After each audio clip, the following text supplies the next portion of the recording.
Rajam town inspector D Mohan రావు.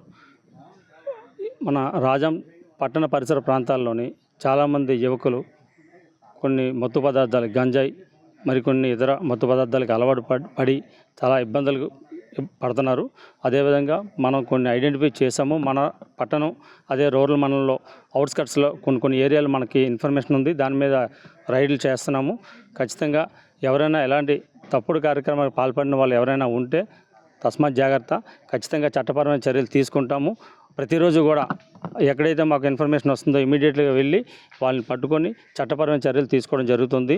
అలాగే students కూడా ఎవరైతే మీకు ఎవరైనా తెచ్చి అమ్మడం కానీ అలాంటి ఇన్ఫర్మేషన్ ఉన్నా సరే, మీరు స్టూడెంట్స్ కావచ్చు లేదా గ్రామంలో ఉన్నటువంటి వ్యక్తులు కానీ ఎవరైనా సరే మాకు సమాచారం ఇచ్చినట్లయితే వాళ్ళ సమాచారం గోప్యంగా ఉంచుతాము.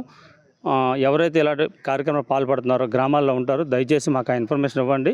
అలాంటి కార్యక్రమాలు ఎక్కడా జరగకుండా చట్టపరమైన చర్యలు తీసుకుందాము. అలాగే దొరికిన వారిపైన చర్యలు తీసుకుంటున్నాము, కేసులు కడుతున్నాము, రిమాండ్ కూడా పంపిస్తున్నాము.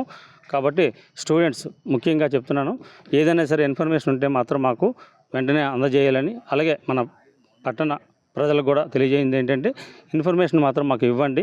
దయచేసి ఇస్తే చాలామంది కుటుంబాలు మనం కాపాడిన వాళ్ళు అవుతాము. అలాగే స్టూడెంట్స్ ఎవరైనా సరే ఇలాంటి దానికి అలవాటు పడి ఇబ్బంది పడుతున్నారంటే మాకు ఇన్ఫర్మేషన్ ఇవ్వండి. వాళ్ళకి పిలిచి కౌన్సిలింగ్ గట్రా చేయిస్తాము. మేము కానీ మా పై అధికారుల దృష్టిలో పెట్టి వాళ్ళకి కౌన్సిలింగ్ చేస్తాము. ప్రతిరోజు కూడా అన్ని పాయింట్లో కూడా రైడ్ చేయడం జరుగుతుంది. అలాగే ఇక్కడే కాకుండా పార్కుల్లో కానీ, బస్ స్టాపుల్లో కానీ, ఇంకా ఇతర బిజీ సెంటర్లో కానీ ఇలాంటి కార్యక్రమాన్ని సడన్గా తనిఖీ చేయడం జరుగుతుంది. కాబట్టి అందరూ కూడా మాకు సహకరించాలని చెప్పేసి, అదేవిధంగా ఇన్ఫర్మేషన్ కూడా ఇవ్వాలని చెప్పేసి మా రాజాం టౌన్ పోలీస్ స్టేషన్ తరఫున తెలియజేస్తున్నాను. For more videos like this, subscribe Big TV channel.